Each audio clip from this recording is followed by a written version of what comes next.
বাবাকে ক্যান্সারে হারানোর পর বিধবা মায়ের সংসারের হাল ধরতে লেখাপড়ার পাশাপাশি স্থানীয় একটি শিক্ষা প্রতিষ্ঠানে শিক্ষকতা শুরু করেছিলেন তরুণ শিক্ষক মোহাম্মদ সুফল।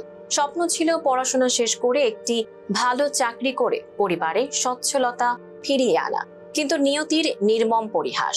বাবার মতো তিনিও এখন মরণঘাতী ক্যান্সারের সঙ্গে জীবন মৃত্যুর লড়াই করছেন।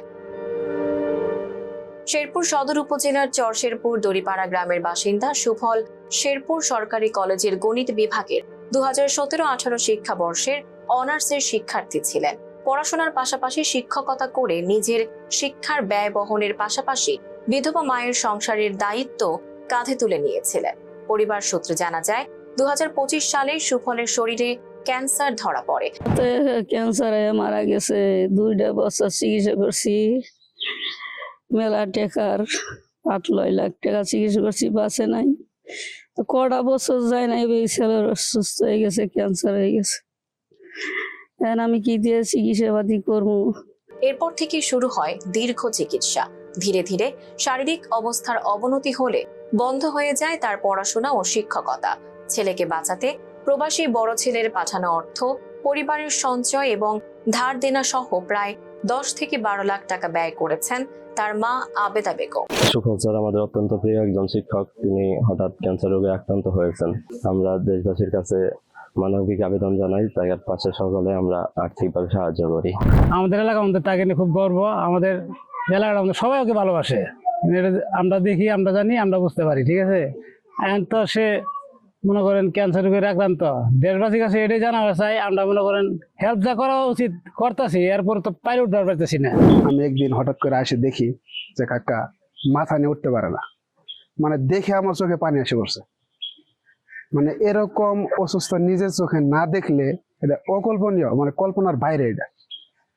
এই জন্য আমার দেশের কাছে অনুরোধ, যাতে দেশের মানুষ এবং প্রবাসী যারা আছে তারা যাতে আমার কাকা, আমার ছাড়ো লাগে, তাকে যেন হেল্প করে, মন থেকে যদি হেল্প করে, এটাই আমার আশা, আর কোনো কিছু চাওয়া নাই। চিকিৎসকরা জানিয়েছেন সুফলকে দ্রুত উন্নত চিকিৎসার জন্য দেশের বাইরে নেওয়া প্রয়োজন, কিন্তু সেই চিকিৎসার জন্য প্রয়োজন প্রায় 15 লাখ টাকা, যা সংগ্রহ করা পরিবারের পক্ষে অসম্ভব। এদিকে চিকিৎসার খরচ যোগাতে পারিবারিক জমি বিক্রির উদ্যোগ নিলে সামনে আসে আরেক বিপর্যয়। পরিবারের অভিযোগ, দীর্ঘদিন ধরে ভোগ দখলে থাকা পৈতৃক জমি অনেক আগেই জালিয়াতির মাধ্যমে এক চাচা নিজের নামে লিখে নিয়েছেন। বিষয়টি নিয়ে গ্রাম্য সালিশে জমি ফিরিয়ে দেওয়ার আশ্বাস মিললেও প্রায় 8 মাস পার হলেও তা বাস্তবায়ন হয়নি। এরই মাঝে সুফলের ক্যান্সার 4র্থ পর্যায়ে পৌঁছেছে। সম্প্রতি তার বাড়িতে গিয়ে দেখা যায় পরীক্ষা শেষে তার কয়েকজন শিক্ষার্থী প্রিয় শিক্ষককে দেখতে এসেছেন। কেউ পরীক্ষার প্রশ্নপত্র দেখাচ্ছেন, কেউ খোঁজ নিচ্ছেন স্যারের শারীরিক অবস্থার।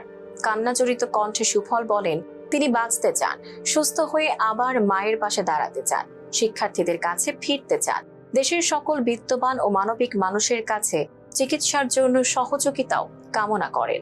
আমি 1 বছরের বেশি সময় যাবত লিভার ক্যান্সার আক্রান্ত। 1 বছর আমার চিকিৎসার জন্য 10 থেকে 12 লাখ টাকা খরচ হয়েছে। এই সমস্ত খরচ আমার পরিবার বহন করছে, কিন্তু এখন বর্তমানে আর খরচ করার মতো সামর্থ্য নাই, যার কারণে আমি আমার আগে পাওয়া প্রত্যেক সম্পত্তি বিক্রি করার সিদ্ধান্ত নিই। কিন্তু আমার সম্পত্তি আমি বিক্রি করতে গিয়ে জানতে পারি এটার অনেক পূর্বেই কৌশলে আমার বাবার বড় ভাই, মানে আমার জ্যাঠা, কৌশলে নিজের নামে লিখে নিছে, যার কারণে আমার সম্পত্তি আমি বিক্রি করতে পারিনি। আমার সম্পত্তি বিক্রি করে আমার চিকিৎসার জন্য ব্যয় করতে পারিনি। আমি এলাকার লোকের কাছে বিচার দিয়েছিলাম, তারা সিদ্ধান্ত দিয়েছে আমার নামে জমি লিখে দিতে, কিন্তু আসামি পক্ষ স্বীকার করলো, তখন সেই মুহূর্তে স্বীকার করলো, পরবর্তীতে আর আমার জমি আমাকে ফেরত দেয়নি। 8-9 মাস হয়ে গেছে ফেরত দেয়নি, যার কারণে আমার জমি আমি বিক্রি করতে পারতেছি না এবং আমার চিকিৎসার জন্য ব্যয় করতে পারতেছি না। দেশবাসীর কাছে সাহায্যের আবেদন করছি, আমাকে সবাই সহযোগিতা করো, যাতে আমি আবার চিকিৎসা করে স্বাভাবিক জীবনে ফিরে আসতে পারি, আবার আগের মতো চলাফেরা করতে পারি। বিধবা মা আবেদা বেগম বলেন, স্বামীকে ক্যান্সারে হারিয়েছেন, এখন ছেলেকেও হারানোর ভয় তাকে প্রতিনিয়ত কাঁদায়। সমাজের বিত্তবান ও মানবিক মানুষ এগিয়ে এলে হয়তো তার ছেলে নতুন জীবন ফিরে পাবে। শেরপুর সরকারি কলেজের গণিত বিভাগের সহকারী অধ্যাপক মোহাম্মদ শামসুল হুদা চৌধুরী বলেন, কলেজ খুললে শিক্ষক শিক্ষার্থী ও প্রাক্তন শিক্ষার্থীদের সমন্বয়ে সুফলের চিকিৎসার জন্য একটি তহবিল গঠনের উদ্যোগ নেওয়া হবে। মানবিক মানুষদেরও তার পাশে দাঁড়ানোর আহ্বান জানান তিনি। গণিত বিভাগের শিক্ষার্থী সুফল লিভার ক্যান্সারে আক্রান্ত, অত্যন্ত মেধাবী শিক্ষার্থী, এবং সেই ক্যান্সার আক্রান্ত হয়ে তার যা কিছু ছিল সব বিক্রি করে চিকিৎসা করেছে। এখন আর তার পক্ষে চিকিৎসার ব্যয় নির্বাহ করা সম্ভব হচ্ছে না। এই চিকিৎসার জন্য তার 15 লক্ষ টাকা প্রয়োজন। বিভিন্ন মাধ্যম থেকে চেষ্টা করা হচ্ছে এই টাকা সংগ্রহের জন্য। ইতিমধ্যেই আমরা গণিত বিভাগ কিছু সহযোগিতা করেছি, আরো আমাদের সাহায্যের হাত বাড়িয়ে দেব। আমি সমাজের বিত্তবানদের উদাত্ত আহ্বান জানাচ্ছি, এই মেধাবী শিক্ষার্থীর চিকিৎসার জন্য আমরা টাকা দান করি। আমরা জাকাতের টাকা থেকেও তাকে টাকা দিতে পারি, বেতন থেকে টাকা দিতে পারি।